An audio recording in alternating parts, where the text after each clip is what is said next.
Hello everyone, welcome to Satyam classes. आज की हमारी क्लास ज्योमेट्री पे कंसेप्ट की क्लास है, जो कि पहली क्लास है कंसेप्ट की। आपकी दो क्लासेस कंसेप्ट की मिलने वाली हैं।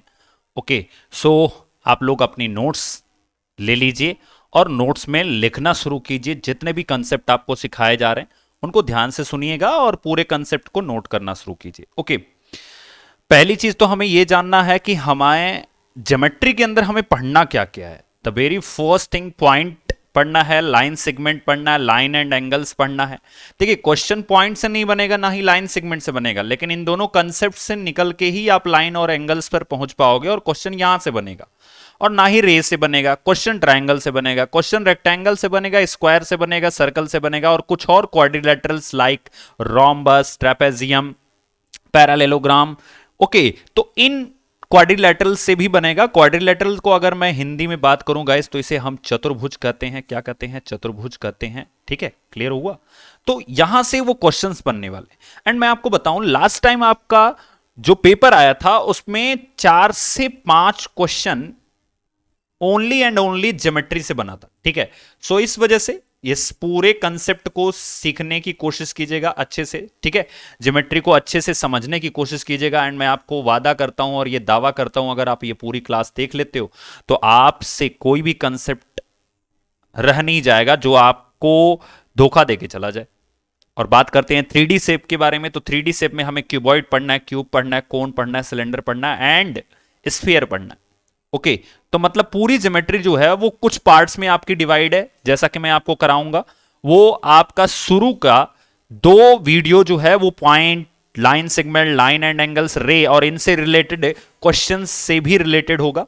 उसके बाद ट्रायंगल के ऊपर काफी 3-4 वीडियोस मिलेंगे, क्योंकि ट्रायंगल अपने आप में सबका बाप होता है, जस्ट बिकॉज ये सर्कल के अंदर भी घुस सकता है, क्वाड्रिलेटरल्स के अंदर भी घुस सकता है। ओके, सो इस वजह से ट्रायंगल को पढ़ना बहुत ज्यादा जरूरी है। ट्रायंगल से ही आपका कोन का निर्माण होता है, तो कोन को भी पढ़ना बहुत ज्यादा जरूरी है। ओके, फिर हम रेक्टेंगल के ऊपर 1 से 2 क्लास लेंगे, स्क्वायर के ऊपर भी 1 से 2 क्लास, सर्कल में भी 1 से 2 क्लास। आपके सर्कल में काफी ज्यादा क्लासेस रहेंगी, सर्कल में ज्यादा क्लासेस आएंगी। क्वाड्रिलेटरल जो है इसके ऊपर पर्टिकुलर एक एक क्वाड्रिलेटरल पर एक एक क्लास होंगी। एंड साथ में क्यूबॉइड के ऊपर 2-3 क्लास होगी। मतलब ज्योमेट्री मान के चलो कि कम से कम 20 वीडियो, कम से कम 20 से 25 वीडियो में खत्म होगी।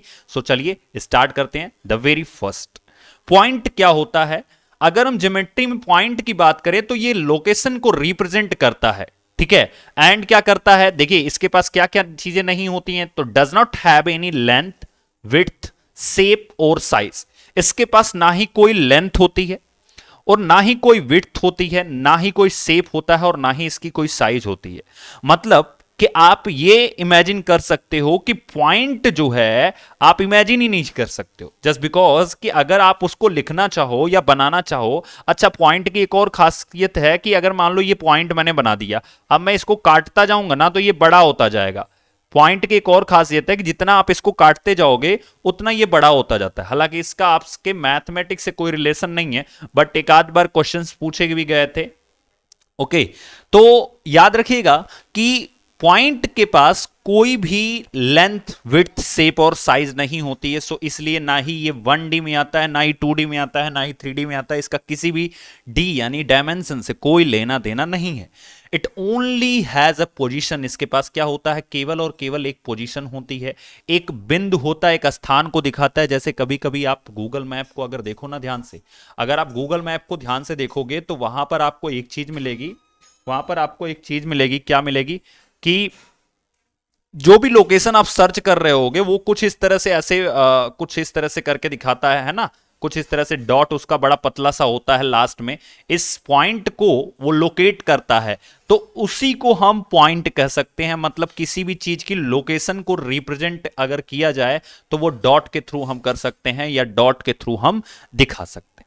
ओके, अब सवाल आता है, सर पॉइंट फिर हम पढ़ते क्यों हैं? देखो बेटा, जो भी आकृति बनती है वो पॉइंट से ही मिलकर बनती है। अगर आप ध्यान से देखोगे तो एक लाइन भी अगर बनी है तो ऐसे ऐसे डॉट्स से मिलकर बनी है, डॉट्स से मिलकर ही बनती है, इसलिए पॉइंट को पढ़ते हैं।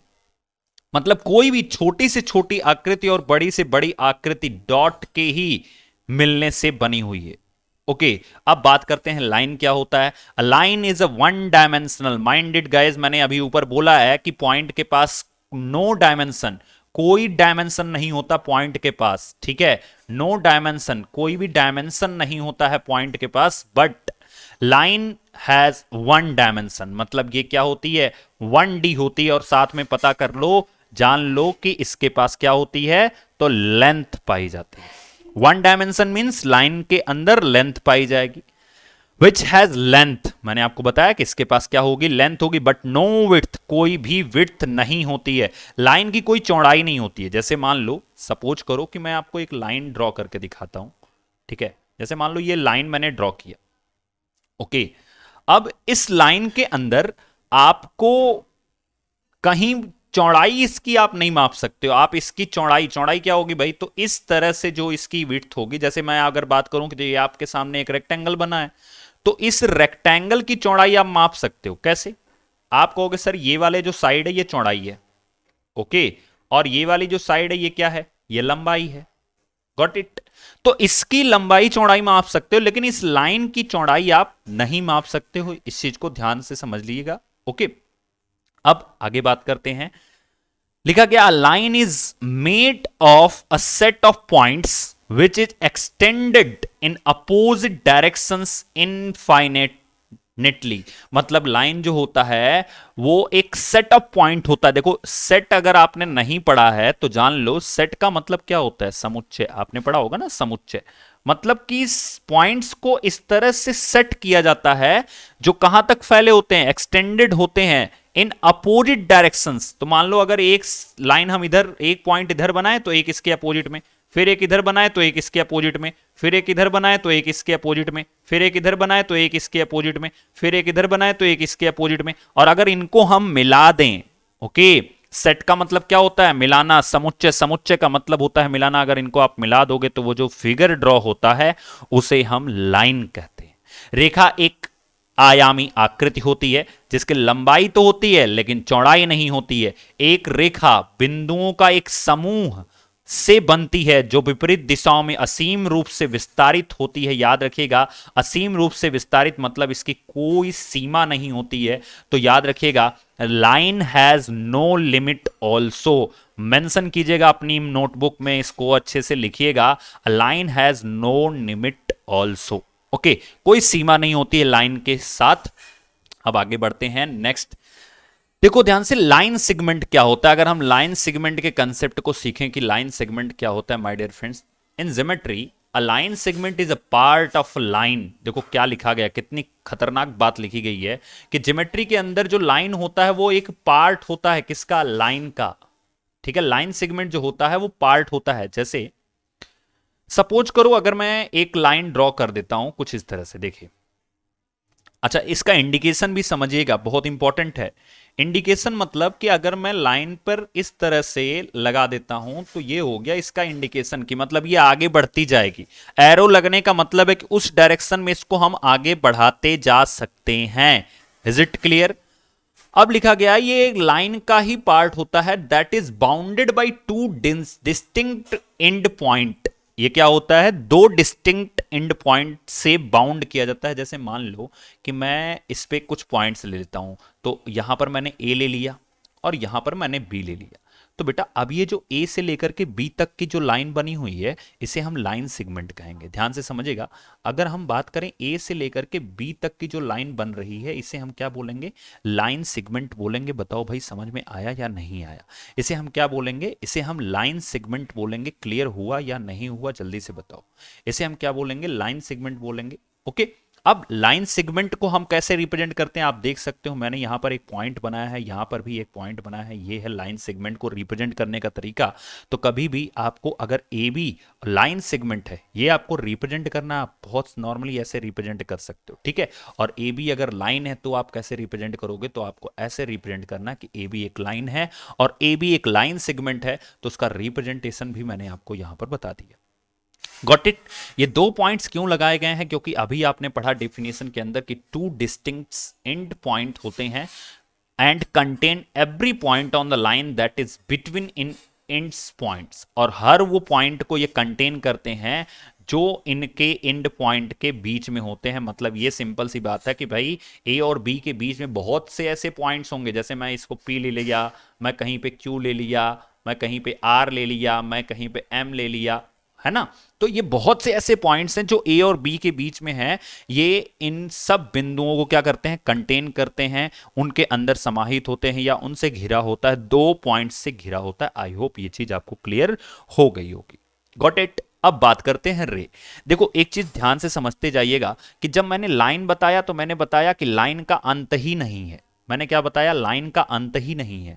दूसरी चीज मैंने आपको बताई कि भाई जो लाइन सेगमेंट होता है, जो लाइन सेगमेंट होता है, इनके दो फिक्स पॉइंट होते हैं, दो फिक्स पॉइंट होते हैं। अब तीसरी जो बात है बेटा वो है रे का। तो रे ऐसे बनेगा। मैंने क्यों ऐसे बनाया, क्योंकि रे का ओरिजिन पॉइंट तो फिक्स होता है। जैसे सूरज से किरणें निकलती हैं तो सूरज तो फिक्स है, लेकिन ये किरणें कहां तक जाती हैं ये आपको पता नहीं चलेगा। कैसे, जैसे मान लो मैं यहां पर एक बॉक्स लगाता हूं, ठीक है, तो ये किरण यहीं पे आके रुक जाएगी। ओके, अब मैं अगर ये बॉक्स रिमूव कर देता हूं, जस्ट इमेजिन कि अगर मैं ये बॉक्स रिमूव कर दूं तो ये किरण फिर आगे बढ़ने लगेगी। इसलिए देखो इसके एरो इंडिकेशन में भी एरो लगा हुआ है, इसका मतलब फिर ये किरण आगे बढ़ने लगेगी। ठीक है, फिर ये रास्ते में अगर कुछ पड़ गया तो वहां पर जाकर के रुक जाएगी, अगर नहीं पड़ा तो फिर ये आगे बढ़ने लगेगी। इट मींस दैट कि किरण की लंबाई कितनी होती है ये आप डिसाइड नहीं कर सकते हो। इसी तरह से लाइन की लंबाई कितनी होती है ये आप डिसाइड नहीं कर सकते हो। तो सर इसका मतलब तो ये हो गया कि सवाल में जो दिया रहता है कि एक रेखा 5 सेंटीमीटर की है, तो बेटा वो रेखा नहीं होता है, वो रेखा खंड होता है। वो किसी रेखा का पार्ट होता है जिसको बताया गया होता है कि 5 सेंटीमीटर की है। रेखा तो असीमित होती है। कैसे होती है फिर से आपको बताता हूं, दिखाता हूं, ध्यान से सुन लीजिए। अभी शुरू शुरू में ही आपको बताया हूं कि the line has no limit. क्या लिखा गया है, अपोजिट डायरेक्शन में असीम रूप से विस्तारित होती है लाइन जो होती है। और मैंने यहां पर बताया भी है कि लाइन की कोई लिमिट नहीं होती। Got it. तो एक चीज ध्यान दीजिएगा कि जब आप लाइन सेगमेंट, लाइन और रे की बात करोगे तो उसका कंसेप्ट बहुत सिंपल सा है बेटा, कि इसके फिक्स होते हैं, यहां पर इसकी लेंथ फिक्स होती है, ए बी की लेंथ फिक्स नहीं होगी, और जो रे होती है उसको रिप्रेजेंट हम इस तरह से करते हैं। तो अगर इस रे को हम रिप्रेजेंट करें तो मान लो हम यहां पर लिख देते हैं आर।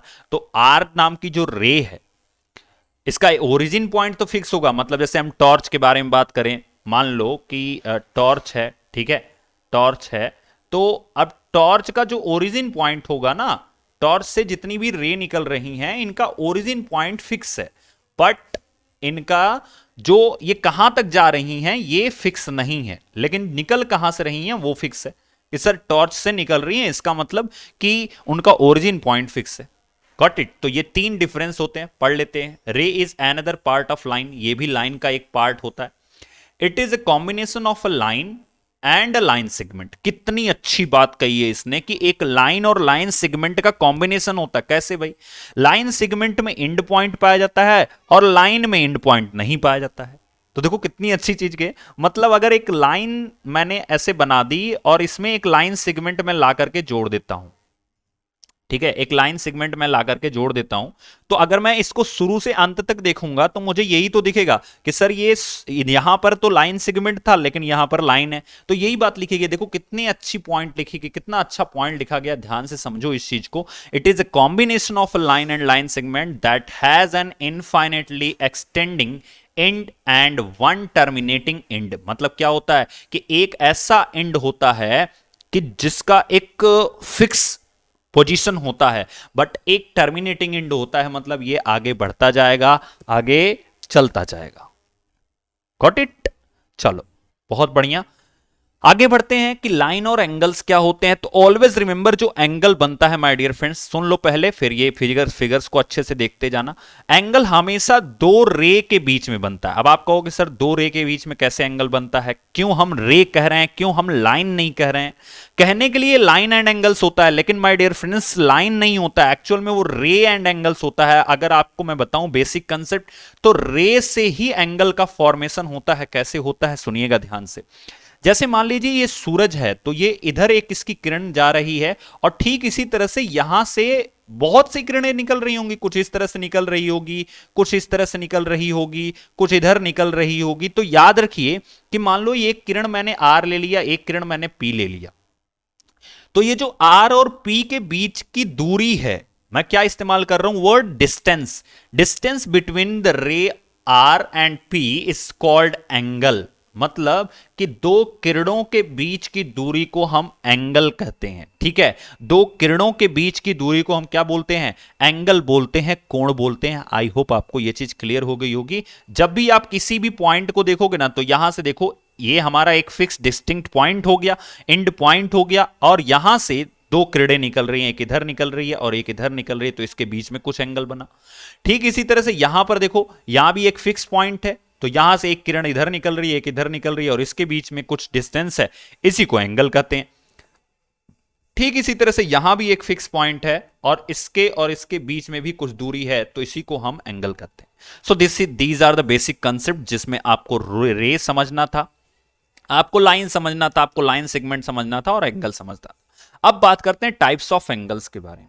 देखिए, एक्यूट एंगल की क्या होता है कि जब दो किरणों के बीच का जो गैप हो 90 डिग्री से कम हो। याद रखिएगा, एक्यूट एंगल क्या होता है, जब दो किरणों के बीच का जो गैप है, जैसे मान लो ये जो गैप है यक्स जो है, ये क्या हो, ये किसके किसके बीच में हो, तो ये 0 से 90 के बीच में हो, तो इसे हम एक्यूट एंगल बोलते हैं। कैसे याद रखेंगे, हिंदी में अगर मैं बात करूं तो इसे हम न्यून कोण बोलते हैं बेटा। अगर हिंदी में मैं बात करूं तो इसे हम न्यून कोण बोलते हैं। कैसे हम इसको याद रखेंगे, आपने देखा होगा ना, जो छोटे छोटे बच्चे होते हैं उनको लोग बोलते हैं बड़ा क्यूट है, बड़ा क्यूट है ना। तो ये जो छोटे छोटे बच्चे होते हैं इसको क्यूट नाम देते हैं। तो आप याद रखो, एक चीज और मैं बताता हूं, पहले तो आप समझ लो कि पूरी चीजें होती क्या है। ध्यान से समझिएगा, पूरा कंसेप्ट समझ लो आप पहले। जैसे मान लो कोई एक पॉइंट है, ठीक है, तो इस पॉइंट के चारों तरफ 360 डिग्री का एंगल बनता है। जैसे एक सिंपल सी बात मैं अगर बताऊं, तो आप लोग परिक्रमा करना देखे होंगे, तो जब कोई भी इंसान मंदिर के चारों तरफ घूम के आता है, जैसे मान लो यहां से घूमना शुरू किया और ऐसे ऐसे ऐसे ऐसे ऐसे ऐसे ऐसे ऐसे ऐसे ऐसे घूम लिया, तो इसे हम 360 डिग्री बोलते हैं। मतलब वो 360 डिग्री घूम लेता है। आप में से बहुत से ऐसे लोग होंगे जो क्रिकेट भी देखते होंगे, क्रिकेट प्रेमी भी होंगे। तो उन क्रिकेट प्रेमियों से एक सवाल मैं पूछना चाहता हूं कि भाई, आपने 360 डिग्री इंसान का नाम सुना होगा, वो है एवी डिविलियर्स, आपने सुना होगा, ठीक है, जो कि साउथ अफ्रीका से बिलोंग करता है। ओके, तो क्या करता है, क्रिकेट के मैदान के हर कोने में, क्रिकेट की फील्ड के हर कोने में वो शॉट्स खेल सकता है। So that's why he is known as mister 360। Okay, so अब आपको समझ में आया होगा कि जब किसी भी चीज के चारों तरफ आप घूम लेते हो तो उसे 360 कहते हैं। अब जैसे मान लो कि ये जो चारों तरफ आप घूम रहे थे, इसे 360 कह रहे थे, ठीक है, तो इसे हम कहते क्या है, नंबर फर्स्ट नोट कीजिएगा, इसे कंप्लीट एंगल बोलते हैं, संपूर्ण कोण बोलते हैं, कंप्लीट एंगल बोलते हैं। और याद रखिएगा, ये जो कंप्लीट एंगल होता है ये 360 डिग्री का होता है। कितने डिग्री का होता है, 360 डिग्री का। ये बहुत छोटे छोटे कंसेप्ट्स हैं जो आपको सीखने की जरूरत है। ओके, अब आगे बात करते हैं, अगर मैं इस 360 डिग्री को आधा कर दूं, अगर मैं इस 360 डिग्री को आधा कर दूं, तो आप कहोगे सर ये तो हो गया 180 डिग्री, आप कहोगे सर ये तो हो गया 180 डिग्री, नीचे भी और ऊपर भी। ओके, तो अब इसका मतलब क्या हो गया कि सर ये एक स्ट्रेट लाइन है। ये कैसी लाइन है भाई, एक स्ट्रेट लाइन है। सो स्ट्रेट लाइन की होने की वजह से, यानी कि 360 डिग्री को जब एक स्ट्रेट लाइन उसको काटती है, तो जो दोनों कोण बनते हैं 180 180, ये दोनों कोण कहे जाते हैं क्या, स्ट्रेट एंगल। क्या कहे जाते हैं, स्ट्रेट एंगल कहे जाते हैं, जिसे हम सरल कोण, रिज कोण, इन नामों से जानते हैं। जैसे हम क्या बोलते हैं, सरल कोण बोलते हैं, रिज कोण बोलते हैं, इन सब नामों से हम जानते हैं। ठीक है, अभी आगे पढ़ेंगे भी, अभी मैं आपको बता रहा हूं कैसे कैसे कोण बनते हैं। अब बेटा, किसी एक और बच्चे का मन किया, नहीं सर अभी आपने एक बार काटा, मैं एक बार और काटूंगा। काट लो भैया, हम मना कहां कर रहे हैं, ठीक है, तो तुमने एक बार और काट लिया काटने का मतलब आप वो डिवाइड कर रहे हो, ठीक है, काटने का मतलब कोई चीज काट नहीं रहे हो। तो अगर आपने एक बार और काट लिया तो सर अभी ऊपर तो था 180, अब मैं इसको दो पार्ट में कर दिया, इसका मतलब सर इधर भी 90 हो गया, इधर भी 90 हो गया, इधर भी 90 हो गया और इधर भी 90 हो गया। इसका मतलब अब ये जो 90 90 हैं इन्हें हम राइट एंगल बोलते हैं, या हम इन्हें क्या कहते हैं हिंदी में, समकोण कहते हैं। क्या कहते हैं? समकोण कहते हैं। अब सुनिए ध्यान से, अगर मैं एक रे अब अपनी मर्जी से खींचूंगा, भैया अब तुम लोग बहुत काट चुके, अब हमारी भी सुनो, अब मेरी भी सुनो, हे मात भवानी, है ना, चलो अब मेरी भी सुनो थोड़ी सी। तो अगर मैं बात करूं कि मैं एक रे ऐसे खींचूंगा, ठीक है, तो मैंने खींच दिया, तो आप कहोगे सर खींच लो, अभी तो आप हम ही खींच रहे थे, अब आप भी खींच लो। तो बेटा आप सोचो ना कि इसका मतलब क्या हो गया कि सर ये पूरा का पूरा 90 था, अभी यहां जो कोण बनेगा ये 90 से छोटा बनेगा, बनेगा कि नहीं बनेगा? छोटे बच्चे को क्या कहते हैं? क्यूट कहते हैं, और क्यूट के ही नाम से क्यूट बनता है। इसका मतलब जो कोण 90 से छोटा बन जाए और जीरो से बड़ा बन जाए बेटा, जो कोण 90 से छोटा बन जाए और जीरो से बड़ा बन जाए उसे हम एक्यूट एंगल के नाम से जानते हैं। बताओ कंसेप्ट समझ में आया, क्लियर हुआ कि नहीं हुआ? जल्दी से मुझे कमेंट करके बताओ फटाफट से कि आपको कंसेप्ट कितना समझ में आया, सब कुछ क्लियर हुआ कि नहीं हुआ। एक्यूट एंगल का कंसेप्ट आपको क्लियर हुआ कि नहीं हुआ, ये भी जल्दी से बताओ, ठीक है। आई होप ये सारी चीजें समझ में आ गई होंगी। अब हम थोड़ा फास्ट एंड फ्यूरियस तरीके से पढ़ेंगे, ओके। चलो भैया इसको इरेज कर लेते हैं, बड़ा समय लग रहा है इरेज करने में, क्योंकि लिखने में भी समय लगता है वो पता तो चलता नहीं है, ठीक है। क्लियर हो गया? ओके भाई। तो न्यून कोण आई होप आपको समझ में आ गया होगा कि न्यून कोण होता क्या है, ठीक है। अरे वाह, क्या बात है, न्यून कोण क्या होता है ये आपको समझ में आ गया होगा, ओके। अब सवाल आता है कि राइट एंगल के बारे में अगर हम पढ़ें कि राइट एंगल क्या होता है, तो मैंने आपको बता दिया, इसे हिंदी में क्या बोलते हैं? समकोण बोलते हैं। जब दो किरणों के बीच का गैप 90 डिग्री हो, मतलब इक्वल टू 90 डिग्री हो, ना कम ना ज्यादा, सिर्फ एक दाम का वादा 90 डिग्री हो, ठीक है, तो उसे हम न्यून कोण सॉरी समकोण बोलते हैं। इसे हम हिंदी में न्यून कोण बोलते हैं। मैं कैसे याद किया था? मैंने ऐसे ही याद किया था भाई, क्यूट क्यूट बोलते हैं, क्यूट मतलब छोटा होता है, मतलब ऐसा एंगल जो 90 से कम हो और जीरो से ज्यादा हो उसे हम क्यूट बोलते हैं, ठीक है।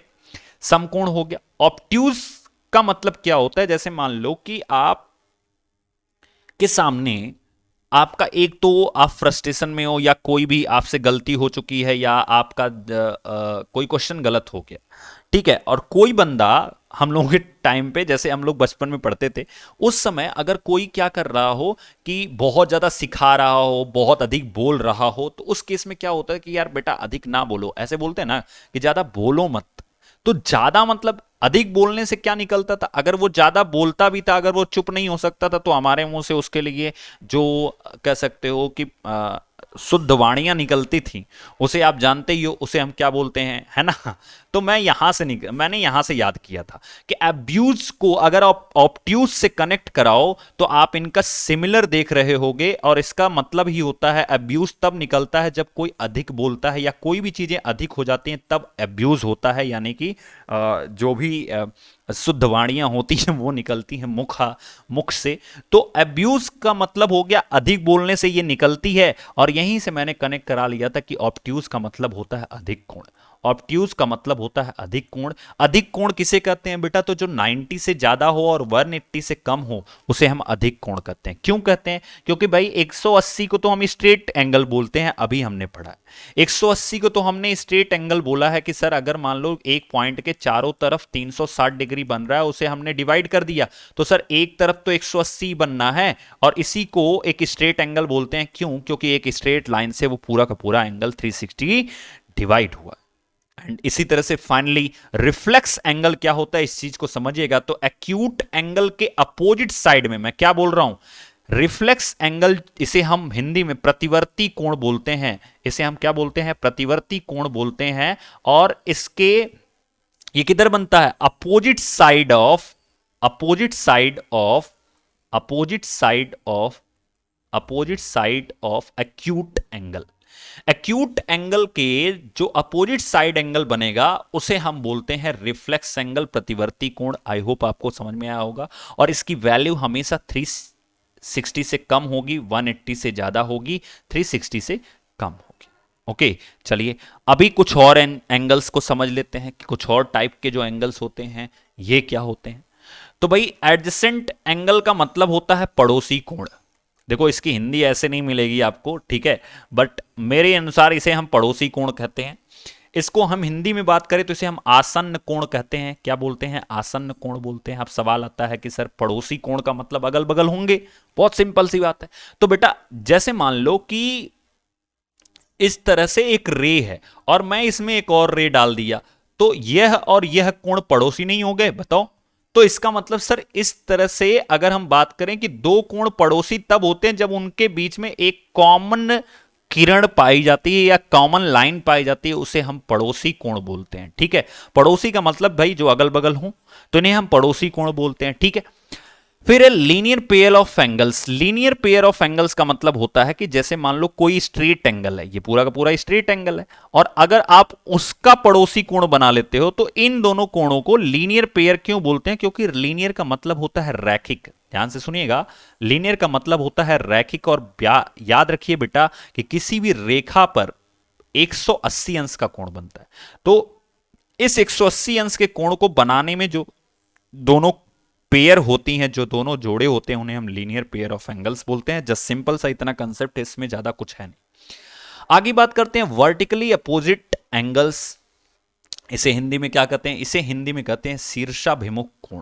क्या बोलते हैं? शीर्षाभिमुख कोण। ठीक है, शीर्षाभिमुख कोण क्या होता है? तो सर मान लो कि अभी मैंने आपको बताया था ना कि ऐसे हम काट लेंगे 4 बार, तो देखो ये इधर 90 बना है तो इधर भी 90 बन रहा है। इसका मतलब एक शीर्ष से, एक वर्टेक्स से, एक कोने के दोनों ओर के जो एंगल होते हैं वो बराबर होते हैं।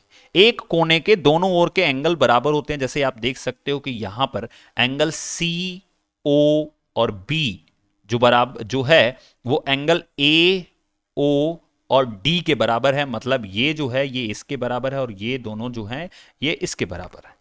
क्लियर? तो इन्हें हम वर्टिकली अपोजिट एंगल्स बोलते हैं। आगे बात करते हैं इंटरसेक्टिंग लाइंस जो होती हैं वो क्या होती हैं, नॉन इंटरसेक्टिंग लाइंस क्या होती हैं। याद रखिए जब कोई दो लाइन ठीक है क्या करें, कोई दो लाइन जो हैं जब इनके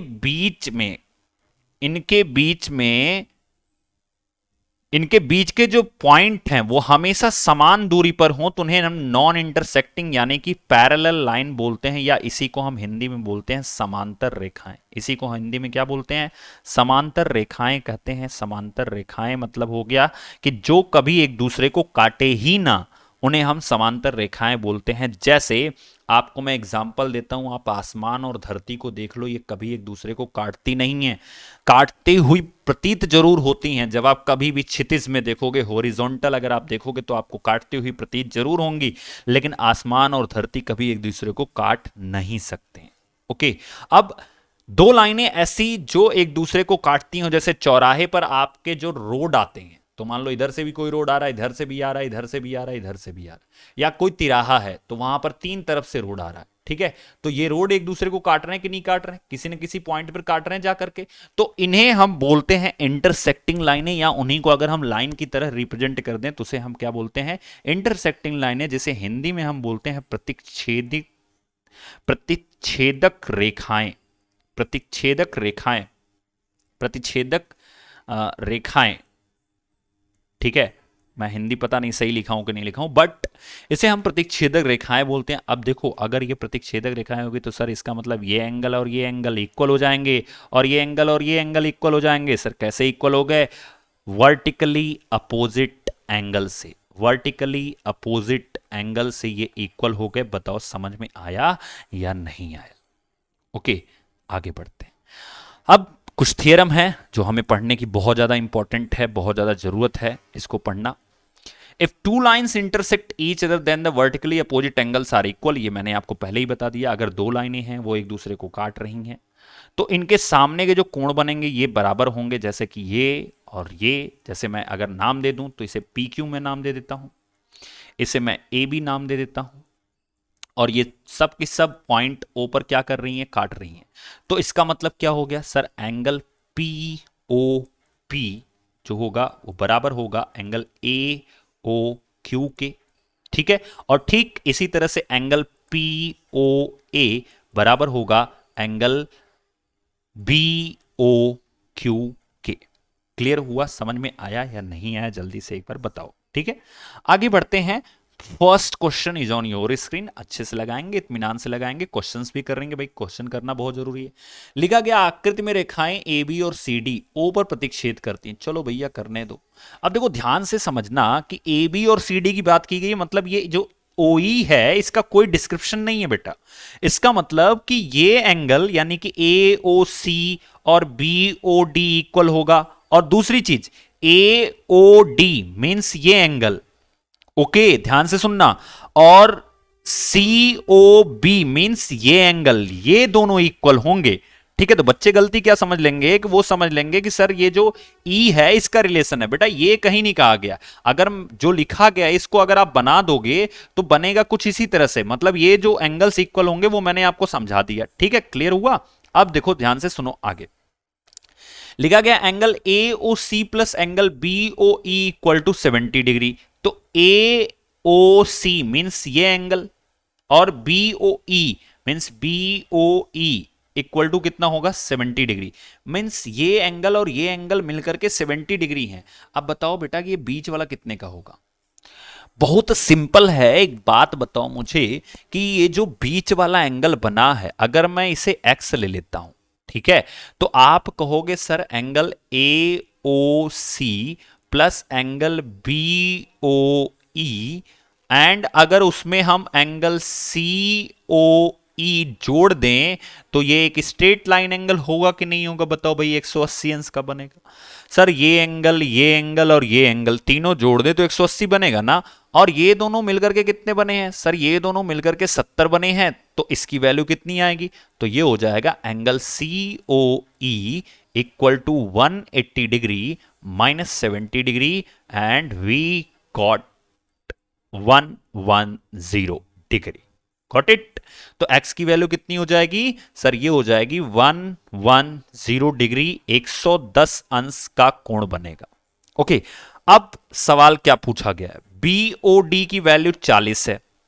अच्छा भैया BOD ये 40 है, ठीक है, अगर ये 40 है बेटा तो इसका मतलब ये भी 40 होगा, बहुत सिंपल है। और अगर ये 40 हो गया तो ये तो 30 ही हुआ ना, तभी तो ये दोनों मिलकर के 70 बनाएंगे। अब बचा क्या, सिर्फ यही तो कोण बचा हुआ है COE। COE ये तो मैं पहले ही बता दिया भाई।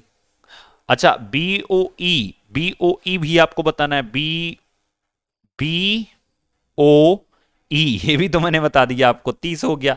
COE बता दिया 110 हो गया, सारी कहानी खत्म है। प्रतिवर्त कोण COE पूछा है, सॉरी प्रतिवर्ती कोण COE पूछा है, तो बेटा COE का प्रतिवर्त कोण कितना होगा, COE का जो प्रतिवर्त कोण होगा वो कितना होगा, वो होगा इस C से लेकर के और यहां तक पूरा चलना पड़ेगा। याद रखिएगा जिसका प्रतिवर्त पूछा है वहां से शुरू करो और फिर एंड तक जाओ। जैसे जैसे सुनो, जैसे सी ओ और ई मतलब ये x डिग्री है, तो इसका प्रतिवर्त पूछा है ना, तो सिंपल याद रखिए COE का अगर रिफ्लेक्स एंगल पूछ ले, रिफ्लेक्स यानी कि प्रतिवर्त कोण पूछ ले, तो सिंपल फॉर्मूला होता है 360 डिग्री माइनस x डिग्री। अब 360 डिग्री जो है उसमें से 110 घटा दो तो आपका आंसर कितना आ जाएगा सर, बहुत सिंपल है, ये तो 250 आ जाएगा। बिल्कुल, तो ये हमारा आंसर होगा, रिफ्लेक्स एंगल ऑफ COE जो है वो हो जाएगा हमारा 250। बताओ समझ में आया या नहीं आया। आगे बढ़ते हैं नेक्स्ट क्वेश्चन पर। रेखाएं XY और MN O पर प्रतिच्छेद करती हैं। चलो भाई XY और MN, देखो नजरों का असर होता है, अगर आप ज्योमेट्री में नजर चलाना सीख लिए ना तो आपको समझ में आ जाएगा। ये देखो MN है और ये XY है और ये काट रही है यहां पर, ठीक है, इसका मतलब सर कि ये जो एंगल है वो इसके इक्वल होगा, यहां जो एंगल है वो ये पूरे के इक्वल होगा, जिसमें ये ऑलरेडी दिखा रहा है कि ये 90 डिग्री है। ओके, अब कहानी पढ़ते हैं। Angle POY equal to 90 degree, तो सर यहां पर 90 ऑलरेडी दिया हुआ है, ठीक है। ए रेशियो बी की वैल्यू 2:3 है, तो बेटा ए रेशियो बी की वैल्यू 2:3 है, इसका मतलब सर ए को हम 2x लिख सकते हैं और बी को हम लिख सकते हैं 3x।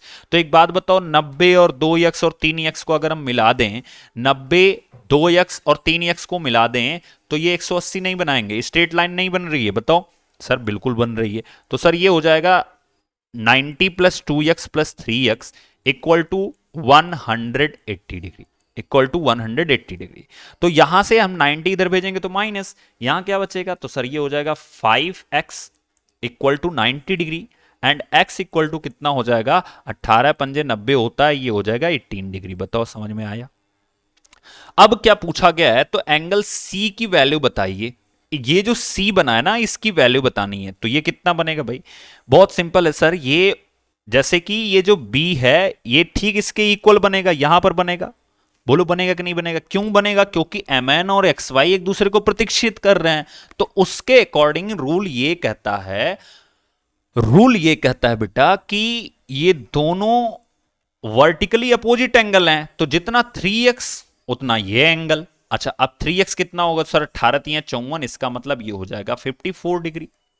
और अगर इधर भी हो गया 54 डिग्री, तो एक बात बताओ, ये जो 54 डिग्री है और जो C है, ये दोनों मिलकर के 180 बनाएंगे कि नहीं बनाएंगे? अब मैं ज्यादा लगाऊंगा नहीं, आपको थोड़ा जल्दी जल्दी बता देता हूं, बट इस क्वेश्चन को मैं लगा देता हूं। आगे हम थोड़ा सा कैलकुलेशन फास्ट रखेंगे, क्योंकि अगर मैं एक एक चीजों को लिखता जाऊंगा समय बर्बाद होगा आपका। तो C डिग्री जो है वो हो जाएगा 180 डिग्री माइनस 54 डिग्री। अब देखो 180 में से अगर 50 घटा दोगे तो बचेगा कितना? 130। 130 में से भी 4 घटा दोगे तो बचेगा कितना? 126। So this will be the right answer. Okay next देखिए, लिखा गया है सिद्ध कीजिए कि P Q S equal to कौन होना चाहिए था, यहां पर z से कोई रिलेशन है नहीं। हाँ देखिए P Q S equal to P R T, ये z का कोई मतलब नहीं है, ठीक है। चलो, और लिखा गया P Q R equal to P R Q. तो भाई सिद्ध करने का तो वैसे आपके एग्जाम में आता नहीं है, बट फिर भी ध्यान से सुनिए, अगर पी क्यू आर और पी आर क्यू इक्वल है, पी क्यू आर और पी आर क्यू इक्वल है, मतलब ये एंगल और ये एंगल इक्वल है, तो एक बात सुनिए, आपसे पूछा गया पी क्यू एस, तो पी क्यू एस मतलब ये जो बाहर वाला एंगल है वो इक्वल होगा पी आर टी के, इस बाहर वाले के। तो ये चीज तो 9th में पूछी जाती है, आप कैसे करोगे? मान लो आपसे वैल्यू ही पूछ ले तो कैसे करोगे? ठीक है, तो याद रखिए वैल्यू भी नहीं पूछेगा वैसे, क्योंकि अगर मान लो ये इक्वल है तो मैं 30-30 ले सकता हूं कि नहीं ले सकता हूं?